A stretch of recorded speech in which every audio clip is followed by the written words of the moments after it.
Well, hey everyone. Since I started the Q&A series, I've had a lot of questions come in about boots. People want to know what my favorite winter boots are, my favorite hiking boots, work boots, and even hip waders.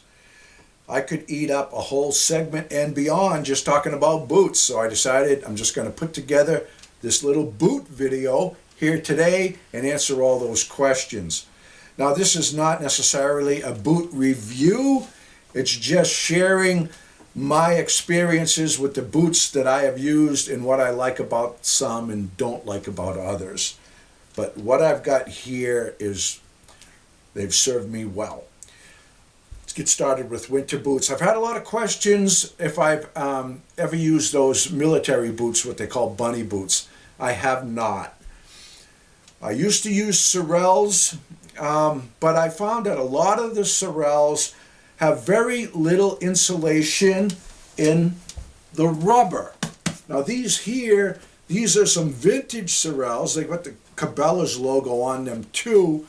They're big, they're warm, removable liner, and there's a good deal of insulation in the rubber itself, but not as much as the Lacrosse Ice Kings or Lacrosse Iceman boots.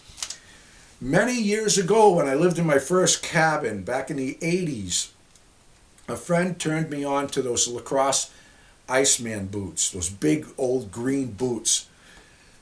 Those things are fantastic. They have the removable liner, and there's a lot of insulation in the rubber right here. Lots of insulation. And they're a big boot. They're cumbersome. They're not real heavy, but they're just big. I had those, great success with those, and then I bought a pair of the Lacrosse Ice Kings. These are even bigger boots. Now, I was showing those one time in a video a while back where I was wearing some vintage clothing, and showing the old Parker and the wool pants that I had from the 1940s, okay? But those boots are at my other cabin, so I can't show them here today, but I will put links to all these boots down in the description below. Let me just tell you about those Lacrosse Ice Kings. If you want a warm boot, those are the ones to have. I said they are really big and they don't fit in my snowshoe bindings. They're not real heavy, they're just really big because they are packed with insulation.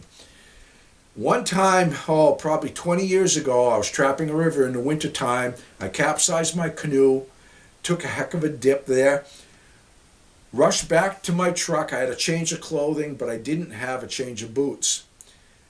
I put dry clothes on. I wrung out those liners the best I could. I put my dry socks back into these soaking wet boots. Of course, my feet were cold right for that instant, but my body heat warmed those boots up, and I stayed out the rest of the day. That is just tremendous performance from a pair of boots. So now they still sell these. I've got them in the link below. Whether or not they are of the same quality as before, I cannot vouch for that, but I have had tremendous success with those Lacrosse Ice Kings. Yeah. Now, for a winter boot for hiking around or snowshoeing, I have these Merrill Boots here. I don't remember the model of these here, but they're really lightweight and they are warm. They're not as waterproof as they claim to be, but when I'm out snowshoeing and stuff, or out on the ice, when I'm ice fishing and wearing my ice cleats, I wear these. And so far, my feet haven't been cold with these. I'm pretty impressed. Merrill Boots and Keen Boots are really good brands, okay? Now, in the past,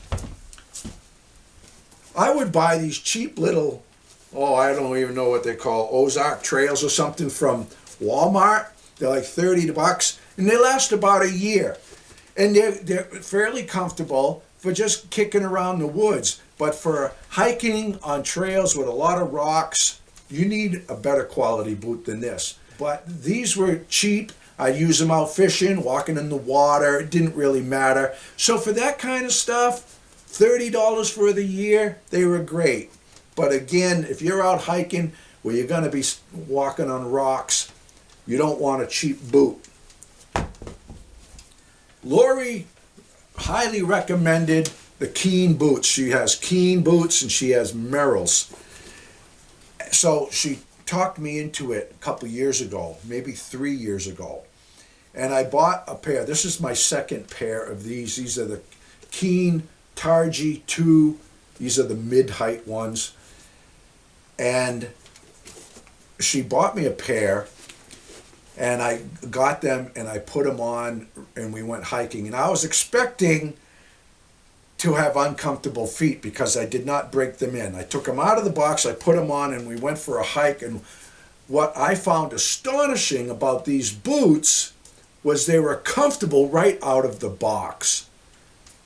This is my second pair. The other pair is still in good shape. They're at my other cabin.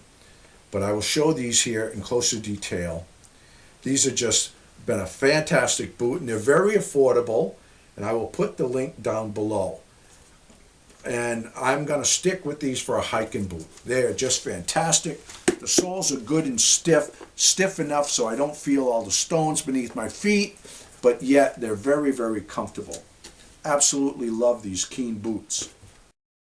Now when I'm out running my chainsaw, working in the woods, I want a good, solid pair of leather boots. I have a little mishap with my chain. I don't want to be tearing apart a lightweight boot like this. I don't want to be out there running my chainsaw with tall rubber boots either, or something that goes, or even a Sorel type of boot that goes over my pants, because the sawdust always ends up down in the boots. It gets caught in the lining, gets caught in your socks. I want a boot that's going to be tight around my ankle, that my pants are going to drape over it, keep the sawdust out of my boots, good heavy sole. These here are a knockoff of the Chippewa logging boots. Chippewa boots have always served me well, but they are pricey. Fantastic boot though. I saw these in, I think, the Sportsman Guide catalog several years ago. I bought them. They're not the most comfortable boot in the world. I wouldn't go hiking with this type of boot at all. But for working in the woods with my chainsaw, these have served me well. These are the Carhartts. Whether or not Carhartt makes them or just labels them that way, I don't know for sure. When I look on Amazon for these, they've changed them a little bit. They put lighter weight material in them. But these here have served me well. Good stiff boot, good sole on them. When I'm out cutting trees, this is what I want to have on my feet. Now, folks have asked about the hip waders. I don't have my hip waders here with me, so I'm just going to touch base very briefly on those. I've tried probably every brand there is, lightweight ones, midweight ones, heavyweight ones. It's the same with the chest waders. I don't like neoprene waders anymore. I've torn them so many times and repaired them so many times that I just have better luck with a solid rubber wader. I had really good luck with the Lacrosse trapline hip boots. They're pricey, they're a big, heavy boot, but they're built to last and they're worth the money. I'm going to put those down in the description below as well. Many years ago, I saw that Cabela's had some chest waders called Brush Buster waders or something like that. And in the description, it said that they would withstand barbed wire. And I go, those are the boots for me. And I invested in a pair. And yeah, they are one solid set of chest waders. But when you take your chest waders and you can stand them up in the corner and they stand there with nobody in them, you know that is a heavy boot system right there. But they are so heavy that they were exhausting to try and walk anywhere in them. And I ended up selling them for like 1/3 of what I paid for them. They were just too heavy. So I got rid of those. I've gone back to using the hip waders, and those Lacrosse trapline boots are what I recommend. Yes, sir. And that about covers my arsenal of boot wear. Yes, sir. Hope that answers your questions. All the best. God bless. Well, I hope you enjoyed the video, and if you did and you'd like to see more of the cabin life, please click the subscribe button so that you can follow along with future updates. All the best to you, and God bless.